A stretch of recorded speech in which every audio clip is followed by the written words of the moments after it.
Are you sitting there, looking at your calendar, counting down the days until you can finally say goodbye to the time clock, but you have this nagging, terrifying knot in the pit of your stomach because you don't actually know if your money is secure?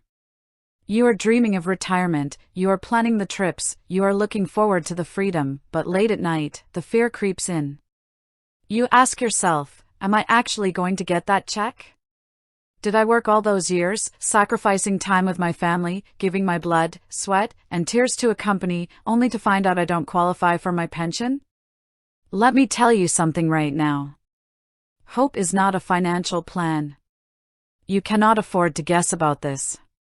So today, we are going to look reality right in the eye. We are going to strip away the confusion, the corporate jargon, and the anxiety.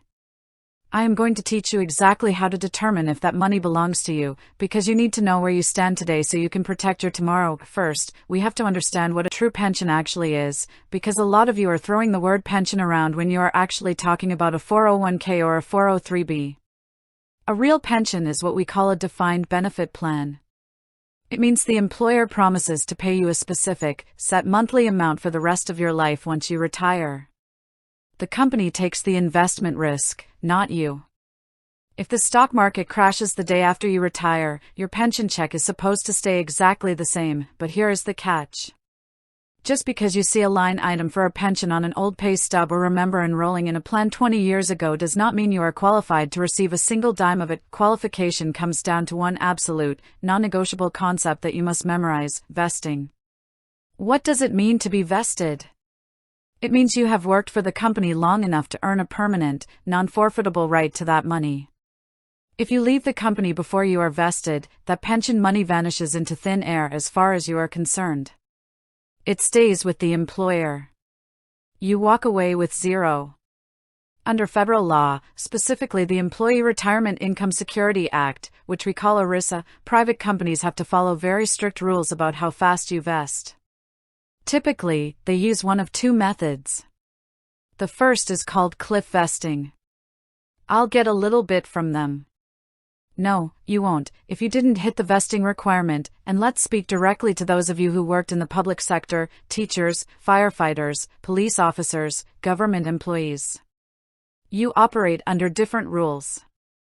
State and local government pensions are not governed by ERISA. Your vesting period might not be 5 years, it could be 5, 10, or even 15 years depending on your state guidelines. If you are assuming you qualify because you put in a solid 7 years as a teacher before changing careers, you need to wake up and check the specific rules of that state retirement system immediately. The next massive point of confusion that triggers intense fear for people approaching retirement is the age requirement.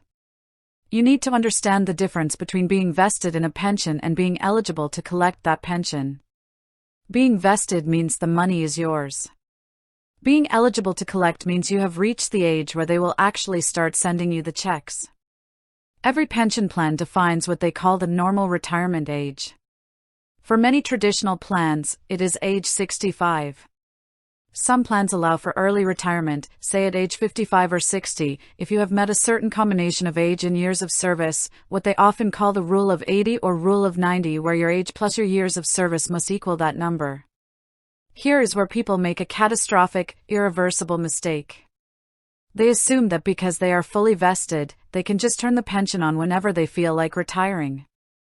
They decide to retire early at 58, they call up the plan administrator, and they say, "Start sending my checks." The administrator says, "Sure, we can do that, but because you are taking it 7 years before the normal retirement age of 65, we are going to permanently reduce your monthly benefit by 5% for every year you are early." Suddenly, that $2,000 a month pension you were banking on is slashed down to barely over $1,000 a month. Permanently. For the rest of your life. Can you afford that? Can your retirement budget take a 35% permanent hit just because you didn't want to wait, or because you didn't know the rules? No, it cannot. Then there is the haunting question that keeps spouses awake at night. What happens if my husband or wife passes away? Do I qualify for their pension? By law, if a worker is vested in a traditional pension and passes away before retirement, the plan must provide a benefit to the surviving spouse. This is called a pre-retirement survivor annuity. Document number 1, your Summary Plan Description, or SPD. This is the rulebook. It will tell you the exact vesting schedule, the normal retirement age, and the rules for early retirement. Document number 2, your Individual Benefit Statement. This is your scorecard.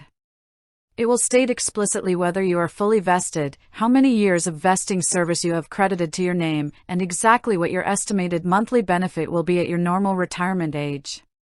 Do not rely on old letters from 10 years ago.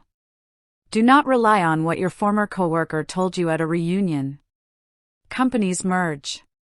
Plans get frozen. Laws change.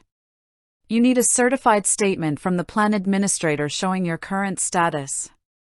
If you discover you are short on vesting, say you need 5 years and you only have 4, and you still work at that company, you now know you cannot quit yet. You stay until you cross that finish line. If you discover you are fully vested but the benefit is lower than you thought, you now have the truth, which means you have the power to adjust your current savings rate to make up the difference before you retire. Listen to me, your retirement security belongs to you. Not your boss, not the government, not your financial advisor. You. Stop fearing the unknown, start gathering the facts, and take control of your financial destiny today. You can do this, but you have to be strong, you have to be smart, and you have to take action right now.